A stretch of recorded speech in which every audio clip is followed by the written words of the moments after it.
anybody that knows me. Wait, scratch that. Any person that I've ever had a brief conversation or interlude with, and they will all tell you, I am a movie buff. It probably started when I was 2 years old and The Lion King came out. You see, I had this Lion King shirt that I had to wear absolutely every single day. Now, don't worry, my mom would wash it for me at night. And I'm quite happy to say that my obsession did not stop with Disney films. I have quite a repertoire of favorites, like in Pride and Prejudice when Mr. Darcy walks out of the fog and up to Elizabeth and says, "You've bewitched me body and soul." Or, "Where's Doug?" And another one that I've grown rather fond of, "They tried stoning me. It did not work." And I have quite a few others that I'm not allowed to mention on stage at this time due to some rating issues. And of course, me being the girl that I am, every single movie ever made about a princess. In particular, Snow White, because it doesn't matter which movie I'm watching or which way the story is being told, the feeling that I am left with is always the same. Now, I know this is going to make it sound like I was a terrible child who bit the heads off her Barbie dolls and whose nannies had to be institutionalized, which, for the record, did not happen. But my favorite character is the evil queen, and, well, her magic mirror. All the thing does is compliment her. Who wouldn't want a mirror that could tell you anything you want to know? I'm pretty sure this is where Apple got their big idea for Siri. Shh. And I know I'm not supposed to relate to the evil queen because she's the villain, and even though she's drop-dead gorgeous and always the best dressed, she's still the bad guy. But I sympathize with her. She was driven mad just by what a mirror thought of her. I mean, let's think for a second. What have fairy tale movies taught us? That all girls are supposed to have lips as red as a rose, hair as black as ebony or as golden as the sun, nowhere in between, and a face as white as snow. And all of these leading ladies are going to have a whole troop of talking animal friends to help them learn how to dance or to clean the house. Because of this, up until the time I went to kindergarten, I thought people would randomly bust out into song and dance to describe their day. However, I quickly realized life isn't a fairy tale. And it was a pretty rude awakening for me. So if I may, let me tell you my story, because Facebook timeline has left a few gaps. And as in all stories, there's something learned. In this one, there will be too. However, you won't be learning how to pull a magic sword from a stone or how to marry a handsome prince. Because ladies, let's be honest, I'm still working on that one. But the moral of this tale is to learn to be happy with yourself and to be indifferent to what other people say and think about you. And just as there are 3 good fairies, there are going to be 3 easy steps to this tale.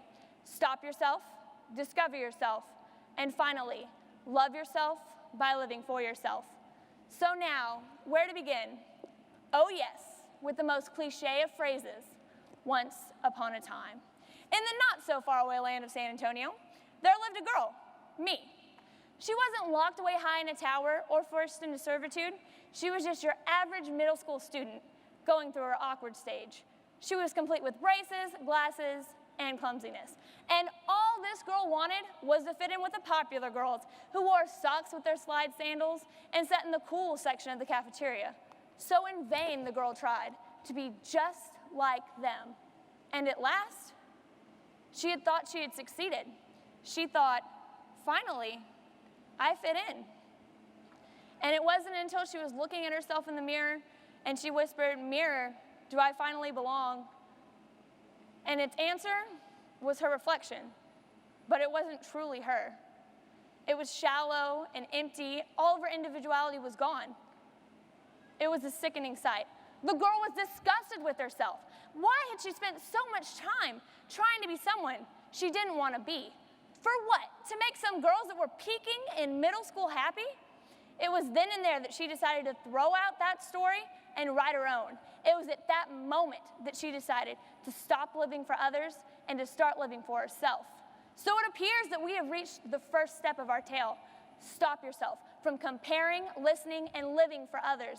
If you're always living up to someone else's expectations, you're never going to be happy. You're always going to be left feeling subpar and not good enough. This is your story. You be the one to write it. So now straying dangerously far from the storyline, our girl entered high school. And as we all can remember, freshman year is a rather sketchy, confusing time when we're all just trying to discover ourselves and what it is that we like. And that's exactly what the girl did. She tried out for the dance team. Nope, wrong idea there. She has no sense of rhythm and is such a terrible, terrible dancer that she should not even be allowed to tap her toe to a beat. Well, since she wasn't artistic, then she must be athletic, right? She was on the swim team for a little while, till she swam into the wall, messed up her back, and left a nasty bump on her head. Any hope of an Olympic career died that day. This whole time, she'd been in FFA, and she realized that this was her metaphorical glass slipper, and it was a perfect fit. It appears sometimes we all have to pull a Goldilocks and do all of the wrong things before we can find the right one. Here we are at step number 2, discover yourself. This means take the time to discover what it is that makes you happy, what it is that you love, and what it is that you're passionate about. Because even if you have to fight a hefty sea witch with 8 tentacles, you have to take the time to discover your land legs. So now that our leading lady had figured out what it is that she wanted to do and what it was that made her happy, all she had to do was do it. She just had to live out her story.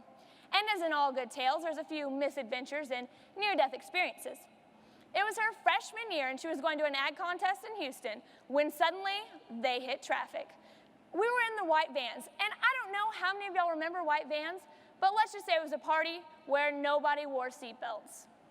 She was minding her own business in the middle row when suddenly her ag teacher slammed on the brakes and she was catapulted all the way to the front of the van, hitting her face squarely on the dashboard. Her ag teacher then proceeded to yell, "What's going on? We're in stop-and-go traffic." Death was closely avoided.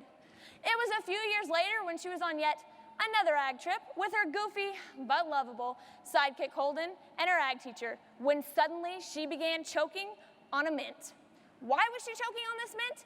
Because of a hysterical laughing fit caused by Holden and her ag teacher, Mr. Kempen, arguing on the frequency they were having to stop for Holden's bathroom breaks.